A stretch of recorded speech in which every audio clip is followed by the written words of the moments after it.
how would you explain to them why you should have an assault rifle? What is an assault rifle? Big gun that you shouldn't have. What is the definition of an assault rifle? If you're going to tell me I don't need something, you better have the definition. What is that? How it works? What is an assault rifle? It's a.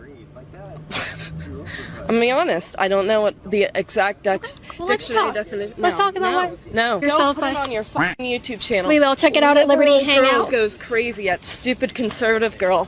That's a good. You go to university, college, you pay a lot of money for an education, and you can't even say the thing you're really unhappy about, you can't even define it. Most of us knew what an AR was from flipping playing Call of Duty back in the day. I would give myself a realistic 6.5. I thought she was going to say 10.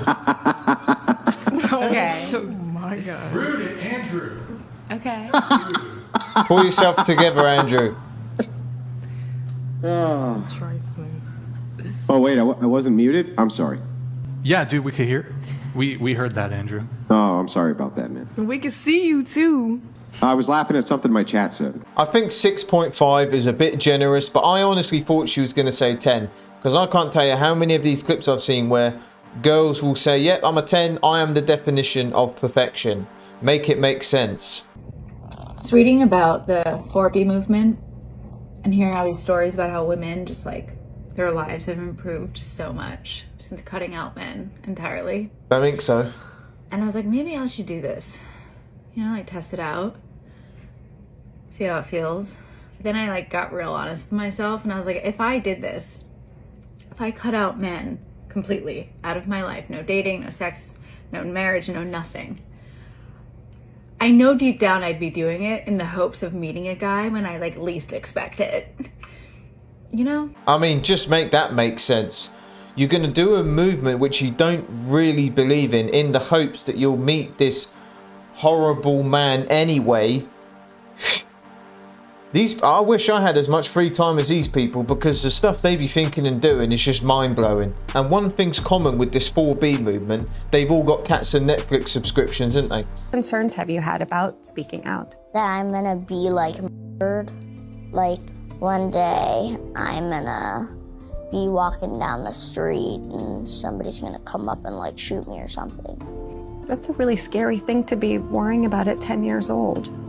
Yeah, that should not be a worry. Michelle, what's going through your mind as you hear your daughter say this? It's just hard to hear her say that. And she asked me three questions after she heard who won the election. Are we gonna have to move? Are they gonna take me away from you? And am I not gonna be able to get my medicine? It's frightening. We've seen Republicans put a lot of money and energy into transgender issues. More than $200 million were spent this election cycle in anti-trans ads. What does that feel like to have so much attention by all these politicians on your identity? It makes me feel like they think we're puppets that they can play with, and it's just so wrong. This stuff, man, it just gets to me. It does. Because we know those kids didn't come up with that. They didn't come up with those ideas. They were pushed on them by those flipping parents, if you can call them parents. And that's a fact. They didn't wake up one day and go, oh, I'm this, I'm that. Those parents pushed those kids into that. That's what just angers me about it all. If anyone needs their hard drives checked, it's these lot. I mean, look at this mum here. I mean, she's got the grade A look. She's got the they all look the same. When I release my merch with they all look the same on it, I'm going to send her a flipping t-shirt. A woman who trains the hardest versus a man who trains the hardest. Well, then it would depend how much you're born with natural talent in it. And that's dependent on every person, not gender. Who currently holds the world record for... Don't know. If I told you it was a man? Then on that standpoint, then he was that during that moment. You do realize that the world record holder for the women's 100-meter sprint, she wouldn't even qualify to compete with the men. You understand this, right? I don't watch running. But so I've just presented to you with a fact. I think that partially has to do with expectations. All throughout What? time. Sorry? All throughout time- Expectations? Let's take gymnastics for an example. Gymnastics used to be a much simpler sport than it is today. But as sports develop, Running, point A, point B, I'm straight getting line, there. as fast as you can. What? I'm getting there. The It expectations has of developed the to this 100-meter very, sprint. very I think we all could take one look at that girl and we knew she was going to say something along the lines of what she was saying. The thing is, there's a lot of women in that field who say, yeah, men are better. That's why we're separate. They perform better at those things and they're fine with it. There's things women do better. We're fine with it. But it's these people who have always got a problem with facts. This is exactly what they don't understand. They keep saying, oh, the exemptions, the exemptions. Doctors are not going to perform any procedure if they're going to end up in jail for it. Their daughters are going to die alongside ours. I'm worried about slavery. You see, Donald Trump has promised to deport all of these immigrants, and that's just a physical impossibility by way of like math and moving humans. But you know what he could do? He could make being here illegally an offense that you can incarcerate one over, and then under the 13th Amendment, he could make them work for free. So yeah, I'm worried about slavery. You got to be kidding me. You've got to be joking me. Just when you think you've seen it all. Any last words? You've been fantastic. I'll see you again never. Ah! Here it goes. Oh my god.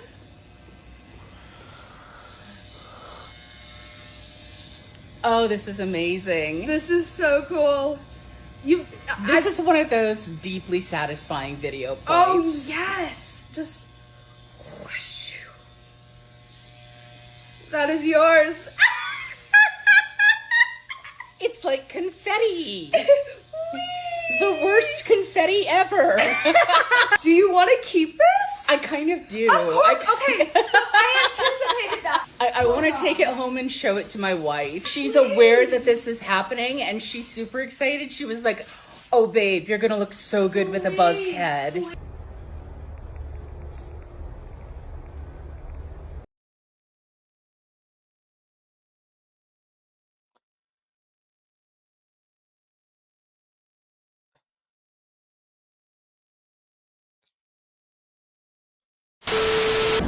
Right now, in Australia.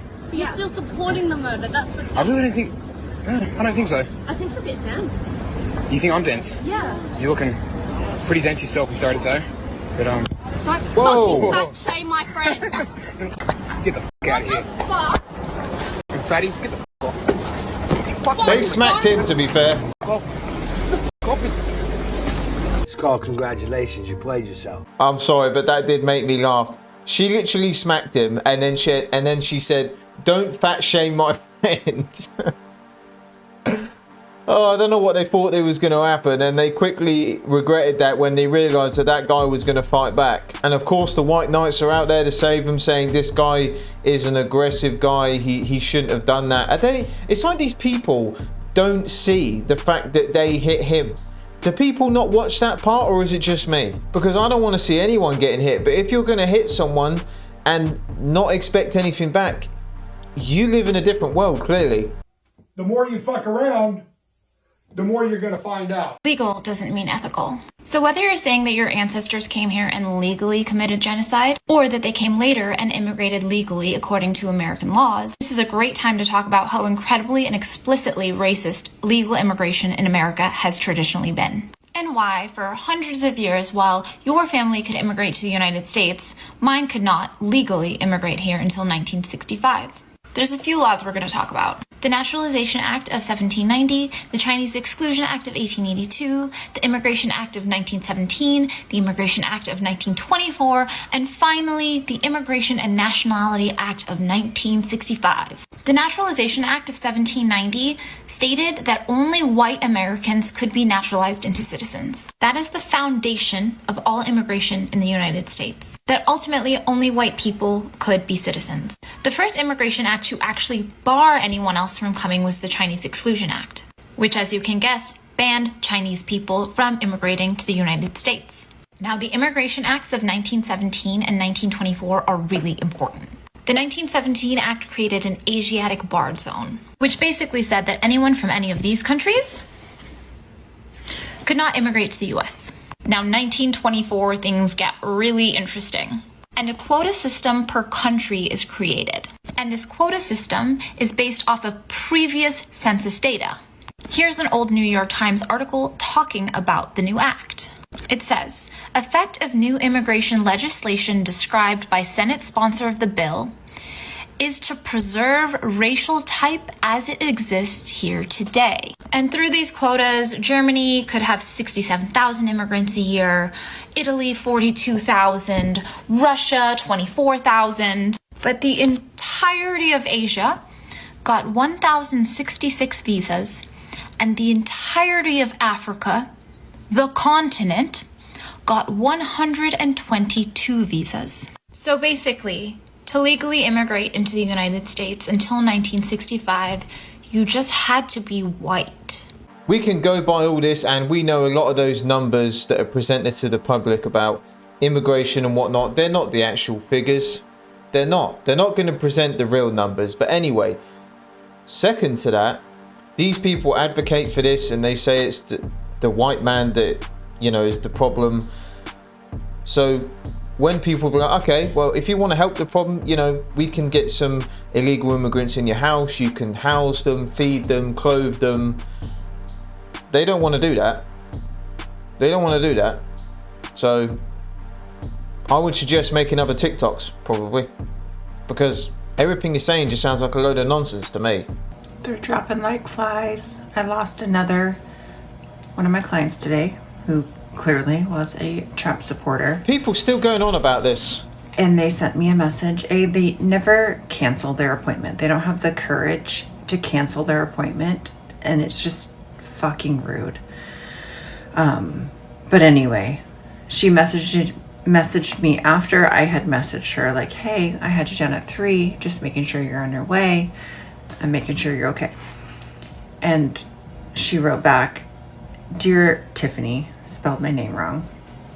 I am so sorry that this last election has upset you so much as to elicit the hateful public post you made on TikTok. Not once, but twice. I have really thought highly about you, and your posts have broken my heart. Since you have made it clear how you feel about anyone who doesn't share your opinion. Yeah, she's completely right. I agree. You know, she's not saying who you voted for is wrong and all that. It's just the fact that if anyone has a different opinion to these lot, they spread hate and all this stuff, and it's just not a good look, is it? People can have different opinions, and at the end of the day, if someone's paying you for a service, who cares what their political opinion is? You know, and she probably saw that. I feel you have left no opinion but for me to move on. I wish you the best, and I am terribly sorry. What's wrong with that?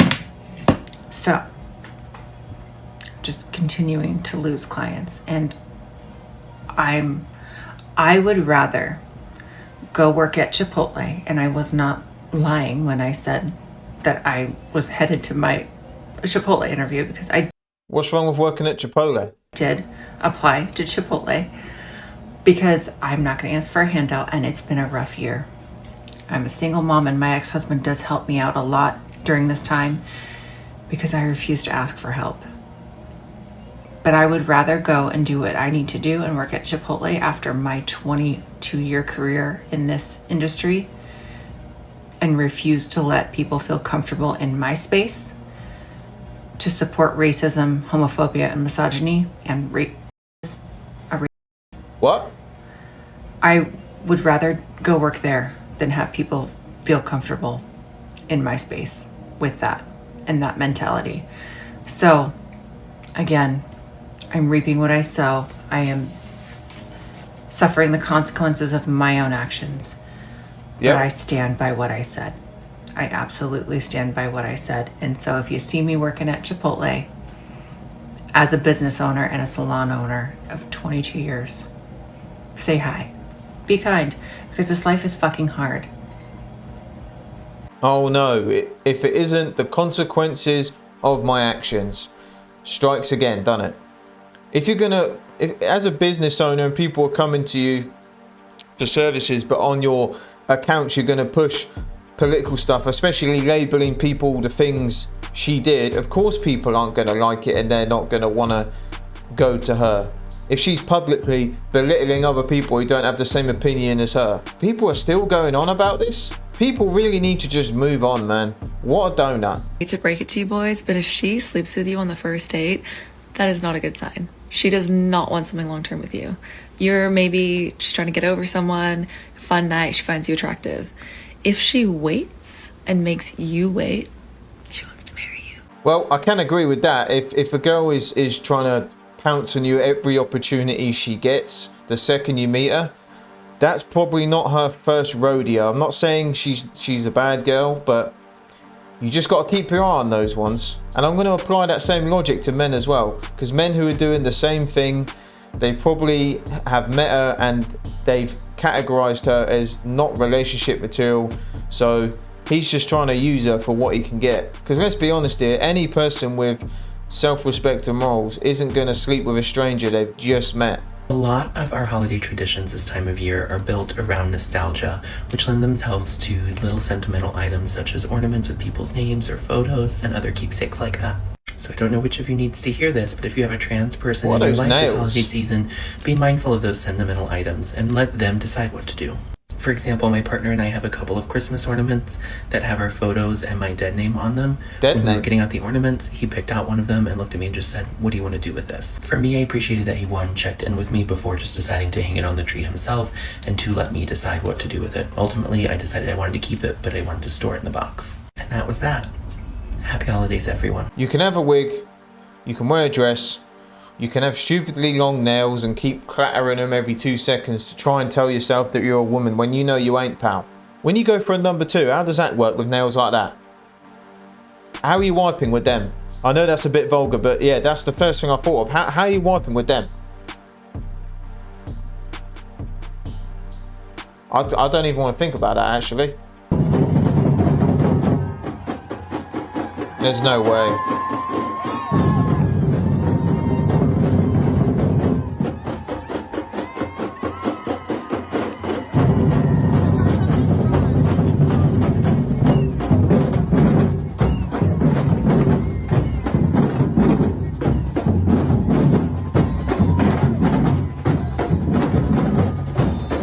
Who's that guy?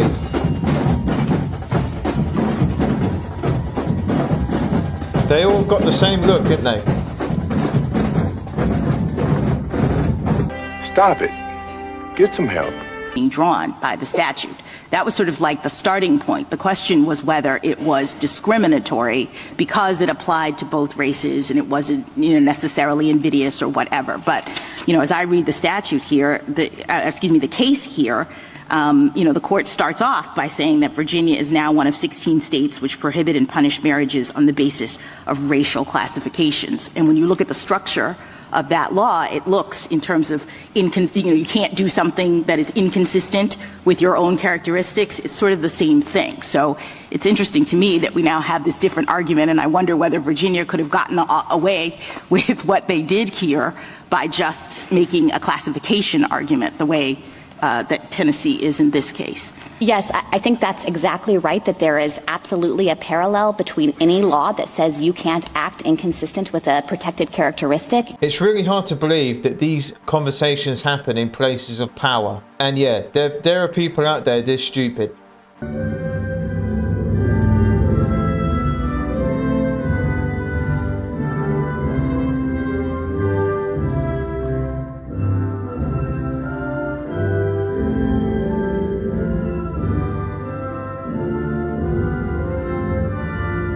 I would say there's always one who's doing stupid stuff like this, but in this case there's 3.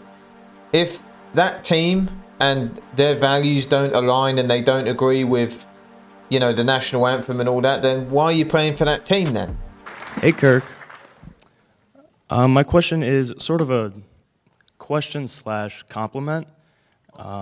You're a very good public speaker. And I think a lot of people here might struggle with that. What I'm curious is somebody with so little education beyond high school and you know, just experience in the field, how are you able to so confidently just kind of word vomit, right? Word vomit? You've said pretty much every question you've answered has been no answer. You've just kind of said what conservatives want to hear. So really all of your work is not a debate. It's just confirmation bias. So Wanna what have you a learn debate? how to... Don't do it, mate. Don't look like a donut in front of that whole schoolhouse and the internet. Don't do it, mate. Sorry? You want to debate? No, I'm good. I'm just curious where you learned... You don't You want sure? to debate. Where you learned how to public I'm a high speak. school graduate. You're in college. So you want to stand up there and say he's just saying word vomit, and then you don't want to debate him, right? College, man. Let's debate. I vomit for a living, you said. Yeah. Come on, let's debate.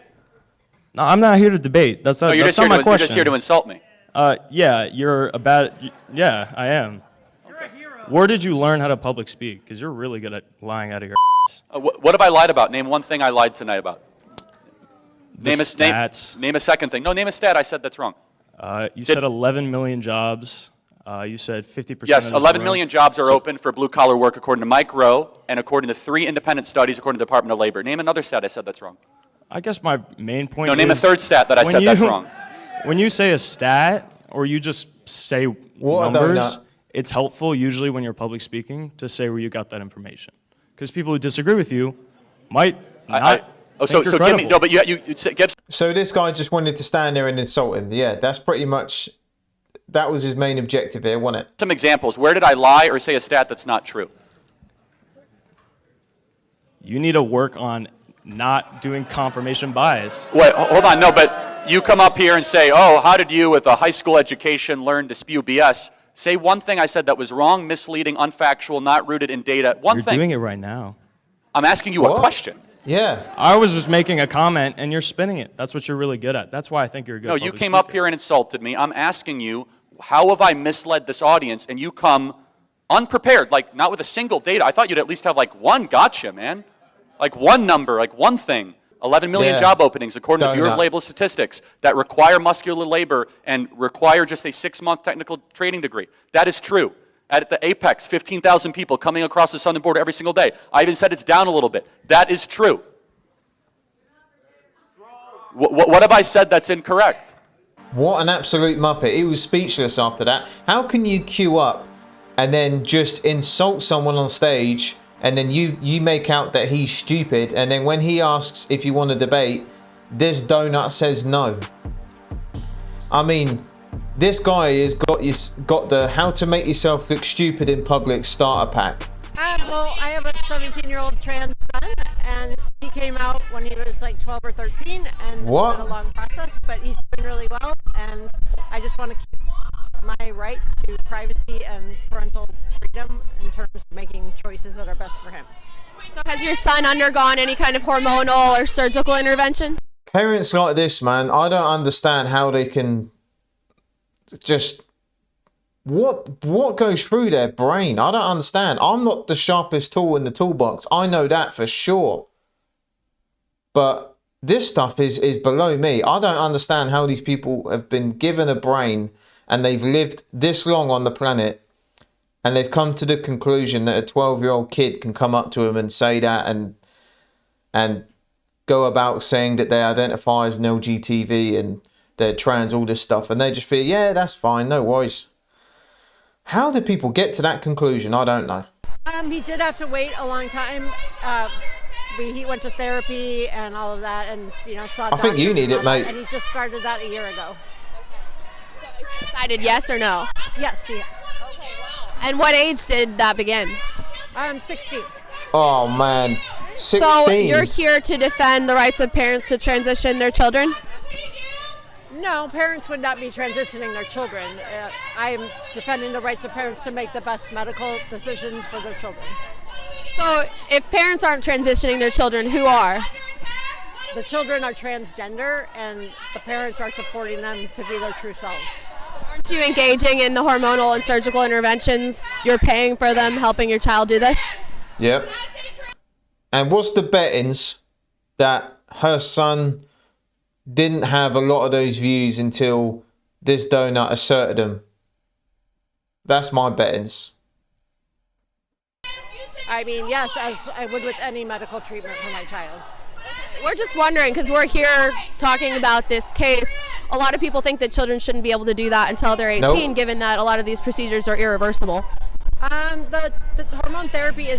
They shouldn't even be allowed anyway. Even 18. I don't know. I couldn't even count to 10 when I was 18. Let alone getting things like that.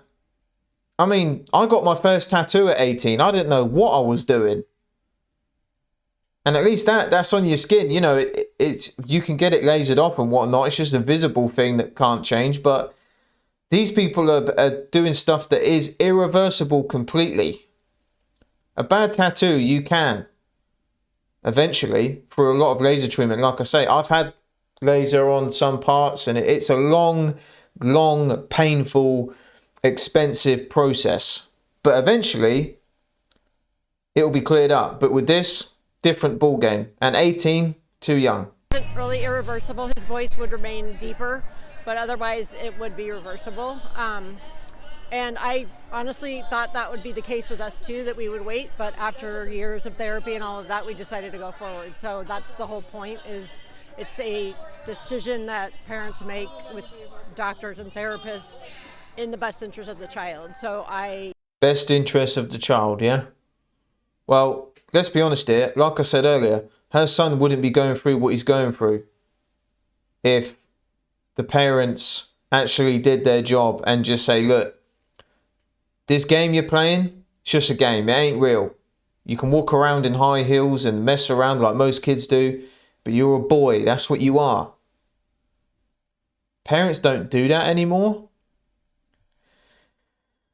Decided after the years of therapy that it was fine to go ahead and not necessarily have to wait to 18. Where's the father at? That was my feeling too. So if your son comes to you in 20 years and is like, Mom, why did you let me do this? I wasn't at the age of consent yet. What are you going to tell him? I'm going to tell them we made the best decision that we could at the time and that we didn't take it lightly, and that's... What if he's like, I don't have breasts, I can't breastfeed my children any day. Like, I realize I'm actually a woman and now I'm never going to be able to breastfeed my kids. I don't know. I bottle fed and breastfed, and I think that he'll be okay. That's kind of the least... Wait, I'm confused. Did she have a daughter or a son? I'm getting lost here. My worries at this point. So it's like not that big of a deal to you? No, it's a huge deal. That's why it took a long time to make the decision. So you have to weigh their mental health and make the best decisions you can, like you would do with any decision for your child. I remember when I was a kid and I was in Spain. I must have been about 7 or 8 years old and used to walk around the shops, and I went in there and I remember you know those tattoos you could get from like a little vending machine, like the little ones you just stick on with water and then you peel it off and then it's there. I remember putting one on my neck because I thought it looked really cool, and I was like, Mum, I want to go and get this tattoo, and she laughed. And you know, obviously I would have skipped a few birthdays even if I went walking to that tattoo parlor, but let alone getting it. But can you imagine if she was like this donut and said, yeah, son, you go ahead and do that. You go ahead and do that. Can you imagine that? That's the same with these Muppets. And at 12, how did your child even know about gender concepts? Yep. Actually, it was a gradual thing. At first, at 12, he just was questioning if he was attracted to women or men. So it wasn't like he came at 12 and said, 12? Wow. Transgender. That's how the conversation started. Well, how did you know what transgender was and all that? Because kids don't know what that is. And it developed over the years. So. Do you start the conversation? I did not. Yeah, you did. I have a 12-year-old brother. I don't think he's ever talked to me about who he's attracted to. Yeah. Yeah, I don't know. I mean, he brought it up to me, so. No, he didn't. This woman is insane, and everything she's saying is just pure insanity. I know a lot of you guys might not be religious, but I think the end times are coming. I think we're in the end times. Because all this stuff is just evil, man. It really is. If you guys are feeling lost in life, and some of you guys might click off this video and get angry at me for saying this, but I don't really care. For those who are feeling lost and you feel like the world is just becoming this place, like this insanity, what we see, guys, pick up the Bible and read it. Read the gospel. Pick up the cross and follow it. That is my best advice to you guys. I tried everything to try and put my life together. There's a lot of things I've struggled with and whatnot, and I ain't going to get deep in that, but following the gospel and following Christ was the best thing I ever did. And that's how we can counter this insanity. But guys, wow. I hope you enjoyed this one, and I will see you in the next one.